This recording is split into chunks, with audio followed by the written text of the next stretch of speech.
Welcome, everybody. This presentation is Authentically Awesome Lessons with Authentic Resources and Integrated Performance Assessments. So we're going to take a look at both of those. I'm Melissa Ferguson. I'm a curriculum manager at Authres Digital. I've been with the company since 2020. And before that, I had 15 years experience working in mostly Spanish classrooms, but also a little bit of French and tiny little bit of Latin. So here we go. Today we're going to look at, first of all, what makes a good authentic resource. So before you start working with them, you want to have a good resource. You'll know how to make a good authentic resource even better by maximizing it. You'll learn how to teach with authentic resources by making a complete lesson. Then we're going to dive into what an authentic resource looks like in Authres Digital. And I'm going to choose one example and just kind of walk you through the whole step by step what that looks like. And then we're just going to take a very brief look at the IPAs to see how we put those authentic resources into action. So first of all, what makes a good authentic resource? You don't just want an authentic resource, you want it to actually be good. And first, what is an authentic resource? Before you have a good one, you need to know what one is in general. So the more specific technical definition is any artifact that's designed for native speakers that your students can interact with to further their understanding of language and culture. So that could be things like menus, TV commercials, flyers, graphs, articles, blogs, really anything can be an authentic resource. If it's meant for native speakers and you can get your hands on it, it's an authentic resource. But just because you have an authentic resource doesn't mean that it's actually good. So we'll get into that in just a moment. So why are you going to want to teach with authentic resources? The more general reason is because it's real life language and real world context. So it's making your classroom seem real to your students. Some of the more nitty gritty specific reasons why is it increases your students' motivation. It helps them see the language as not just a class, but a way of life. When people speak a language, these things that you're pulling into your classroom, that's life for them. That's the things that they interact with every single day. So it does connect your students more directly with the culture. It gives you an opportunity to provide interdisciplinary instruction because pretty much anything is fair game. You can talk about anything in the target language if you have the right authentic resource for it. It also teaches your students resilience because there are going to be words that they don't know, and they're going to learn how to be resilient and work around those words to build understanding. It also helps increase your student comprehension, and it rewards your students with a feeling of real progress. When they read something that's real from the real world, it gives them this sense of, wow, look at what I just accomplished that I didn't think I would have ever been able to do. So, like I said, just because you have an authentic resource doesn't mean that you should use it. So there are some things that you want to look for in an authentic resource to make sure that it is the right thing for your class. So first, obviously, it needs to be authentic. You want it to be something that's actually meant for native speakers, not just something that was teacher created, is watered down to be aimed directly for your students. You want it something that's for native speakers. You also want it to be context appropriate. So it should match what you're actually working with your students on in class. So it fits into the context, your unit, your chapter, whatever it is that you're working on. It should also be age appropriate so that it actually reaches your students.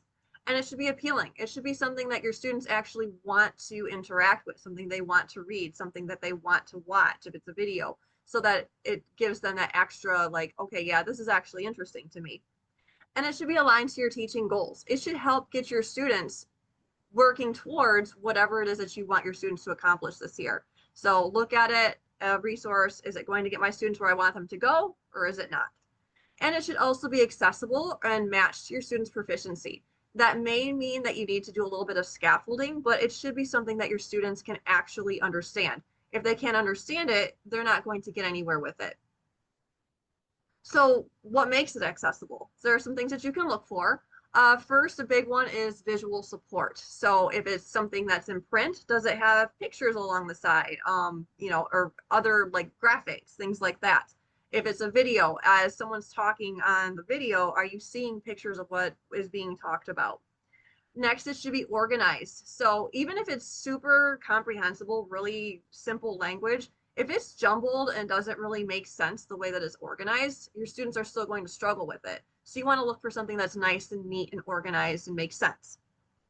Should have some familiar content. So something that's not like completely new to your students. That way you can activate some background knowledge, and that's going to make them feel more confident as they approach it.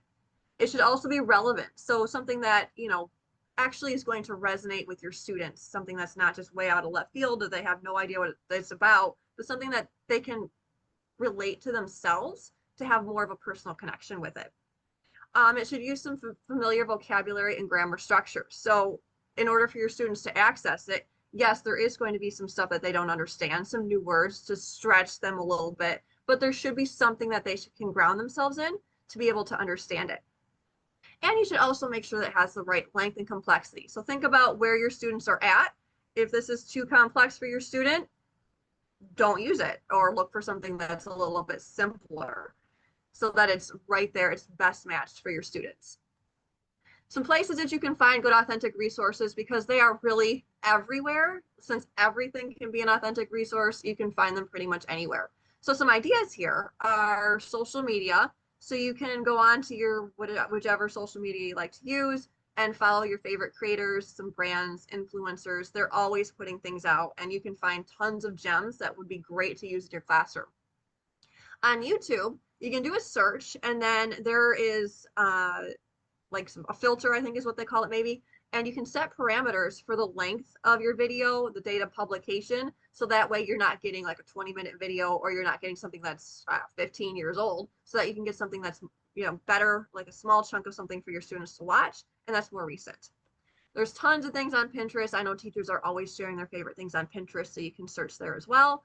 I use Google Images a lot. Like I'll just type in the target language what it is that I'm looking for, and then just hit the Google Images and see if anything comes up that uses that phrase. And then a couple of my personal favorites from when I was teaching, I really liked to use the site Infografías en Castellano, and I also use Statista a lot. There's just very simple things. They're I just blanked on the word.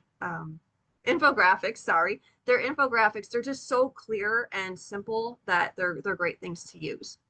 So before we go any further, I thought now would be a nice time to just jump into the chat. And if you've got a place that you like to find authentic resources, or somebody or a company or something that you like to follow on social media, let's just put those into the chat, and then we can copy them. People can like open it up in a new tab and see what else is out there to get some ideas that they can look at later.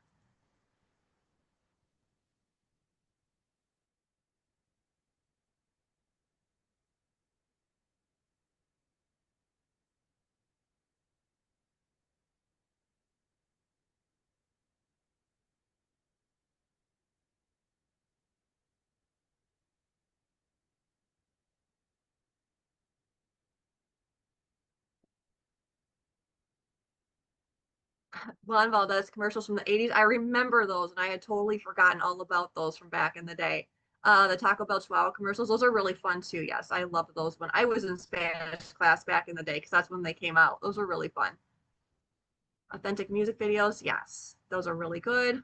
YouTube, yes. Okay, so you can really find authentic resources pretty much anywhere. There's always fair game somewhere. All right, so once you've found your authentic resource using any of these places that we can look for to find them, how do you make it even better? So you know it's good, but you want to get the most out of it. So first thing is, it's going to be a bit of an investment for you to find the authentic resources. You put the time into finding it and making sure that it's the right one. So you want to get the most mileage out of it as you possibly can. So one thing that you can do is you can use the same resource and teach different levels at the same time. So if you have a vertically aligned curriculum where they're all working on something similar, use that same one and just do different tasks at the same time, so that all of your students are using it and you are getting so much out of the investment that you put into trying to find it. So you can have learners at different levels do different tasks. So like according to their proficiency level, your higher level students will get deeper into it. Your lower level students might not get past the pictures in it, or the headings or something like that. So you're looking at like your headings versus smaller text. Headings would be for your lower level students. Getting into the deeper text would be for your upper level students. So you're changing the task without changing the text. And you can do so much with the same thing without having to change much about it, just by having your students do different things. So focus on those subsections. The titles that are written in large font, those are going to be accessible to everyone. Subtitles will be accessible to most of your students. Labeled pictures with just small little labels under it, that's going to be for everybody pretty much. But then you can break it into smaller tasks that build upon one another. So you start with those subsections and then you go deeper into whatever happens to be on the page. And if your lower level students can't do it, you say, we're just focusing on the big text, or if it's an infographic with text in different colors, we're going to read everything that's orange or purple or whatever and tell them to just ignore the rest of it. And that works really well for differentiating. You also really want to model a lot with authentic resources. Your students are going to look at these and there are going to be some that are going to say, oh, nope, I cannot do this before they even try it because it's intimidating. So you want to lower their affective filter to make them feel like, okay, yeah, I can handle this. This is just fine. So the first thing you want to do is you're going to demonstrate how to approach these. You want to show your students that they can anchor onto what they understand. So you model that for them. Oh, I understand this part of it. And based on that, I can use the context to fill in the blanks of the things. Okay, I don't know this word, but it's not a big deal because I can use the things that I know and the context to make more sense of it.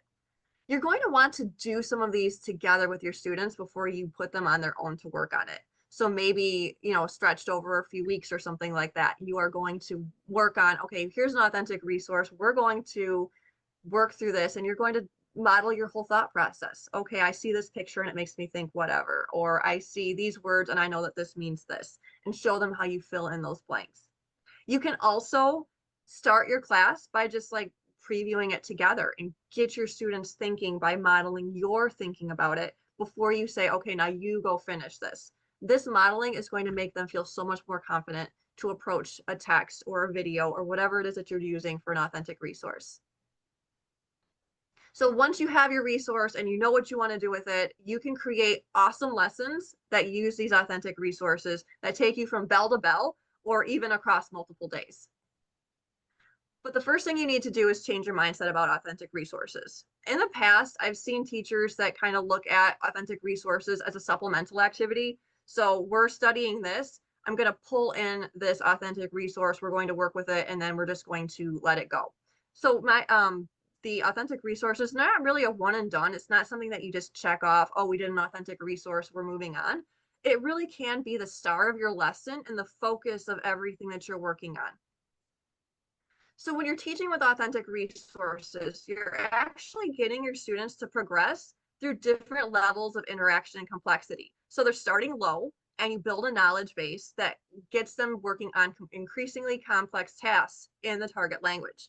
You're going to be working through the 3 modes of communication. So starting with interpretive and then working them up to interpersonal and then presentational as they get more familiar with what's in the authentic resource and start to internalize it. And there are 4 phases of learning that you can work through students through, and it prompts them to interact more deeply with the content as they go from one phase to the next. So when we're looking at a lesson with an authentic resource, we've got these 4 phases that we go through. The first one is the introduction, which is where you activate their background knowledge. You're just getting them ready to engage with this resource. So getting them to think about what it is, make predictions, things like that. After your students have been introduced to it, they're ready to explore it. And this is your interpretive communication task where they're taking in the information that's in that authentic resource and starting to work with it. After they've explored it on their own, they're going to move into a discussion where they start working with a partner to work through this and kind of just figure out what it's about. And this is your interpersonal communication task. And then after that, you have your application, which is a presentational communication task where they're taking what they explored by reading it or watching it themselves, what they talked about with their partner, and they're putting this into something that they can present, that they can create on their own. So the introduction phase of it, the purpose is mostly to activate the student's background knowledge. It promotes curiosity. You get them thinking like, oh, I want to learn about this because it seems really, really interesting. You get them to make connections. If they can connect this to their own lives or things that they've learned about in class, it's going to make it more accessible to them. You can have them make predictions, like, I think this is going to be about whatever. And you want to establish the purpose. Students need to know that they're looking at this thing for a reason, that it's not just something to get done in class. So you want to have that purpose of Here's how this is going to benefit you. So when you're working through the introduction phase, you want to start with your can-do statements. That's going to set up your purpose. So why am I doing this? Here's why. I'm going to benefit from this because of whatever this can-do statement is. You could ask some guiding questions, things that you talk about together as a class. You could have students do a see, think, wonder chart. So you could choose like one still shot from a video or a picture from an article and just have students write about what they see in that image, what they think it is, and what they wonder about it. Similarly, you could do that KWL chart where they write down what they know about this topic already, what they want to know, and then come back and revisit it later and talk about what they learned from it. You could also do a quick write, and this could be fiction or nonfiction. So you could take a picture, an image from whatever your authentic resource is, and you could have your students write a story about it, like a background story or a prediction kind of story. Or if it's something that's more nonfiction, you could have them say, just start writing down, this is everything that they know about it. You can have them categorize related vocabulary. So if it's about, I don't know, food, if you're looking at a menu or something like that, you could have pull out vocabulary that students know already from that menu and have them organize it. Is it a breakfast food, a lunch food? Is it a drink? Things like that. You could have them categorize it as to like, I like this, I don't like this, I've never had this. And similarly, you could have them rank ideas. So if it's something that's giving advice, you could have them take the advice that's in there and rank it from most important to least important, or, you know, just from their perspective. After you've introduced it, your students are ready to explore it. And the exploration phase is your interpretive communication. So they're interpreting whatever is in this authentic resource. This is where your students finally start to make meaning of what's in it. So this is hugely comprehensible input. They're taking in all kinds of input that they'll use later. They're interpreting this information in the target language so that later they'll be able to have some deeper interactions with it. So when you're in the exploration phase, you want to approach the resource multiple times. The more they see it, the more comfortable they're going to be with it. And you can structure it so that each new time that they see it, it feels like a new thing. So first of all, you're going to have students like look at the main idea, some of the major details from it without getting too deep into it. Then they approach it again, and you can have them look at more details, get into more of the nitty gritty, the specifics of what it's about. You can do this with some graphic organizers. You can do where they either listen or read and then draw as they're listening or reading. So just kind of put some notes down.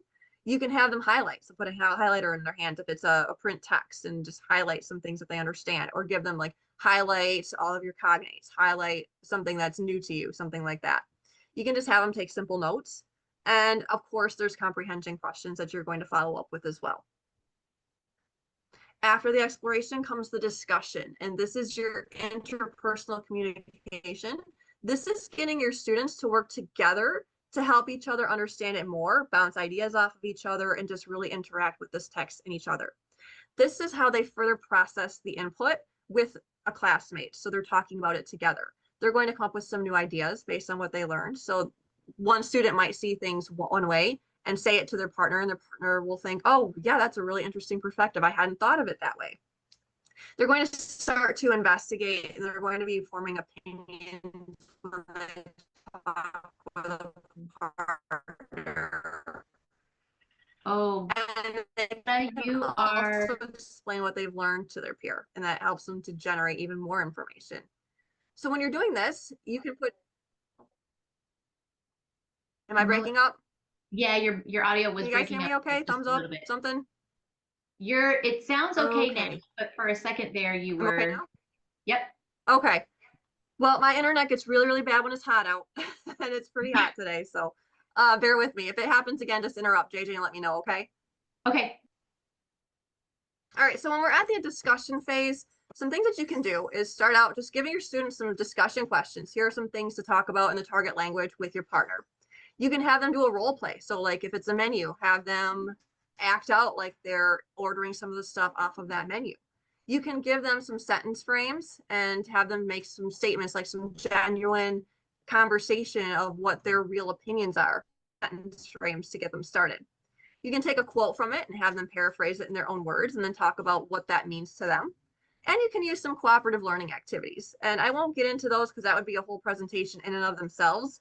But if you were to just look up on Google cooperative learning, you're going to find all kinds of cool activities like quiz, quiz, trade. That one's my favorite. give one, get one, find someone who four corners, which if you were in JJ's last presentation, she showed four corners as well. It's a great thing to get students sharing some ideas. You are breaking up again. After that comes your application. And this is where your students are getting into presentational communication. So they have, oh, okay. So Laura recommended Um, that you I got my that camera off. I'm just gonna yeah. plow through, but let me know if it gets really bad, okay? Okay, really quickly, Laura recommended that for those who are struggling to hear, when this happens, down at the bottom of your screen or on the side, wherever your Zoom toolbar is, there's a more button with three dots, and you can click captions so that you can see the captions and view full transcript. So you can see these captions while Melissa is speaking, and that way you don't miss anything.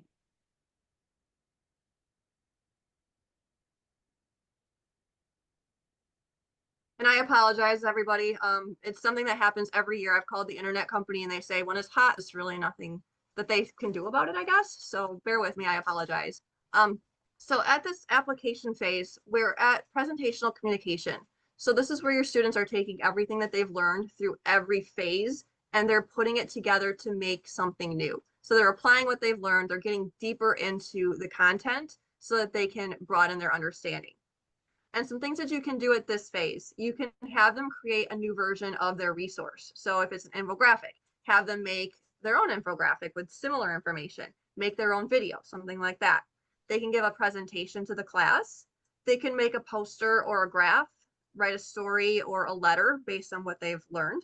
They can make some sort of an itinerary. So if they're looking at like travel brochures, create your own travel itinerary for what you're going to do for each part of a imaginary trip that you're going on. Really, anything that prompts your students to reflect on this resource and create something in the target language is a great thing to do at this application phase. And then there's an optional extension phase. You don't have to do this. It will give your students a richer experience if you do, but it also is a much bigger investment that you might not be ready to jump into right away, but it's something to keep in mind. So if you go into extension, what you're doing here is you're exposing your students to even more perspectives. You're giving them more information that they can put together to make even more understanding of what it is that you're talking about, whatever this theme is. They're going to notice some patterns of how people think about these things, patterns and also differences, and it broadens their skills to communicate on whatever this theme happens to be. So if you want to extend an authentic resource, the first thing you're going to do is find another resource or several other resources, and you're going to go through those four phases again with this new resource. But then when you're done, you're going to have your students start comparing, connecting, looking at these and kind of seeing how do these two or more authentic resources match? How do they compete with each other? Are they similar? And it challenges your students to create something that uses these elements from each resource. So when they get into their presentational, use everything that you've learned, not just one, but synthesize all of this stuff together to make something that shows that you've learned from all of them. All right, so we're going to jump into the anatomy of an authentic resource in Voces Digital, because all of this stuff that I just walked you through, you don't have to do this. We've done all of it for you, so you can just kind of jump in and teach authentic resources. You don't have to find them. You don't have to make the activities. They're all done for you. So looking at, this is going to be one authentic resource from, I think it's Nuestra Historia Uno, that's in Unit 1, if I remember correctly. This introduction activity is just an example of one of the types of activities that we have. But this one is a survey. And so before your students even look at the authentic resource, they're going to read these statements. And this is all vocabulary that they've seen in the stories from the historieta that they've read. And they're going to just, this is all about them. There's no right or wrong answer. So they're going to read these. They're going to understand pretty much all of the vocabulary, which will be translated for them. And they're just going to choose their answers. The cool thing about this is after your students have thought about this on their own, you can go through and show them the results of this survey, and you can go into an even deeper discussion with your students of like, okay, how many people in our class said yes to this one? How many people said no? Did more people say yes or no to this one? and get into a little bit of more of a discussion with your class about what these things are before you actually even see the resource. Then you have your can-do statement. So like I mentioned before, this is setting up your purpose. Your students want to know that they're going to get something out of this. So this is showing them that there's a reason that we're looking at this thing. We're not just killing time. I'm not just drilling Spanish or whatever language into your head. This is going to show you how to have effective study habits. So it's something that you can apply in your real life. Then you get into the resource itself. And this one, I just kind of want to point out some of the things that I mentioned before. So you do have your visuals, which we said was a good way to make a good, authentic resource. There's very light text on here, so it's not going to be something that's going to very much overwhelm your students. And it's nice and organized. So it's not just jumbled together. You've got these separate boxes with different colors. So this is going to make it very accessible to your students, where they're going to be able to look at that and feel like, yeah, I can read this because each little square is its own chunk. I don't have to read it all at once. It's very accessible to them. After you've looked at the resource itself, you have your comprehension checks. So we go from bigger ideas, like the main idea of it, just overall, and then to more specific things. So you can see how you're taking your students from general to more specific and making it like you're with them every step of the way. They're going to have tons of scaffolding to make this be accessible to them. Then you get into your discussion, and this is your interpersonal, where you've got students paired up.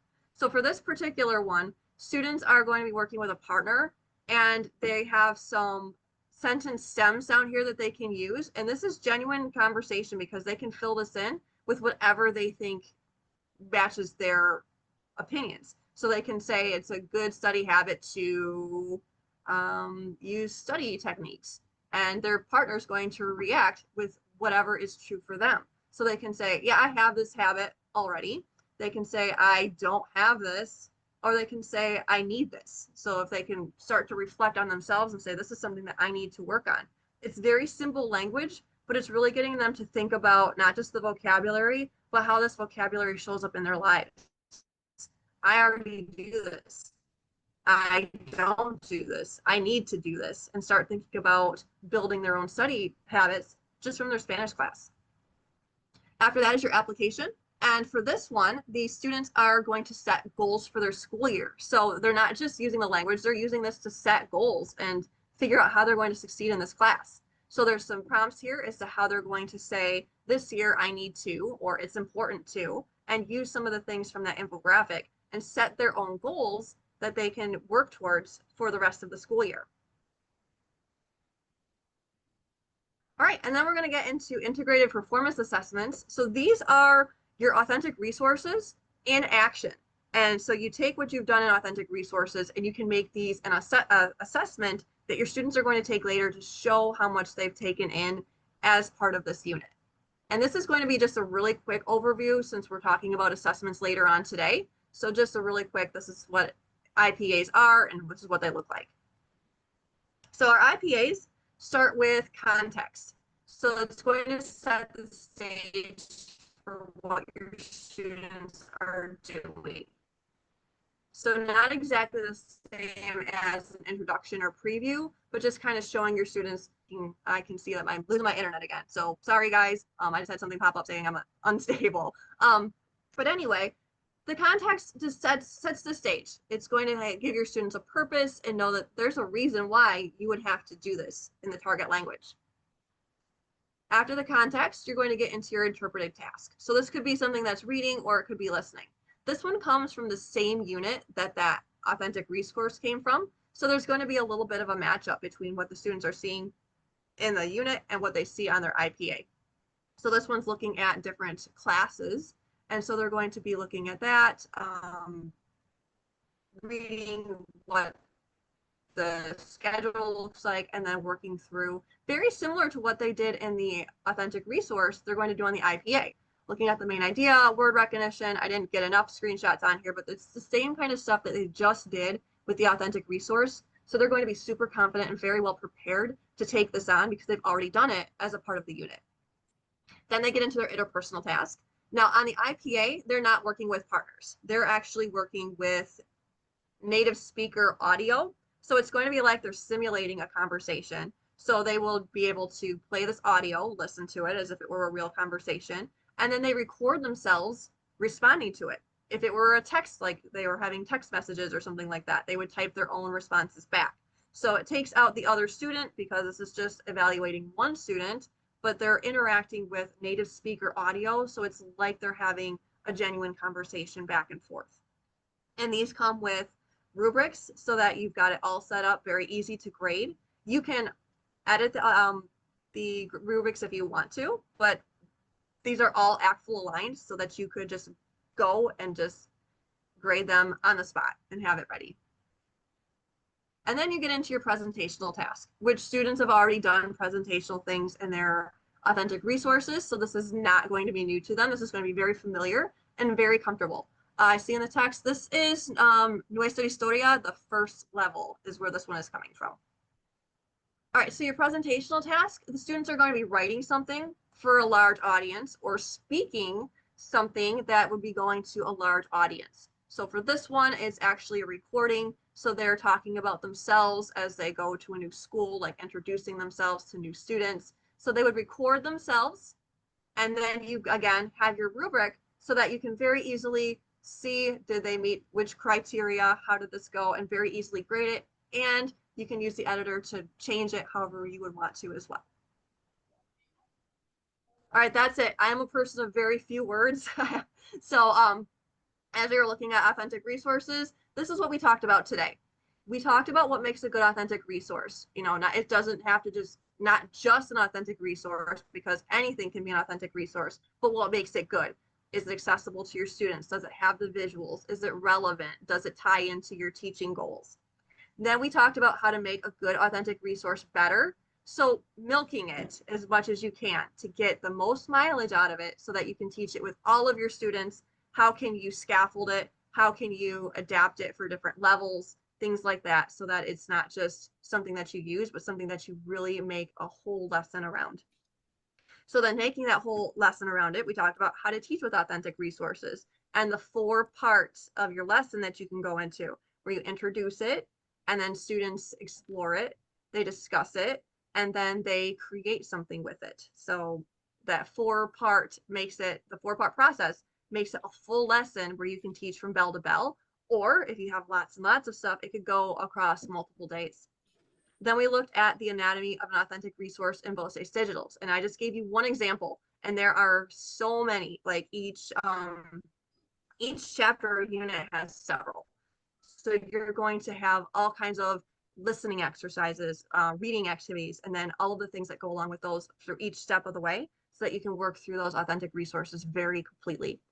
And then we looked at IPAs, which are your authentic resources in action, so that you can see how you can take what the students have done in an authentic resource, and it's modeled right after what happens in an IPA. So there's a huge connect between there, that if students have done authentic resources and feel comfortable with those, they're going to feel very comfortable with their IPAs as well. And it's just going to feel like more of the same thing. No intimidation, just comfort. They know what they're doing and they're confident.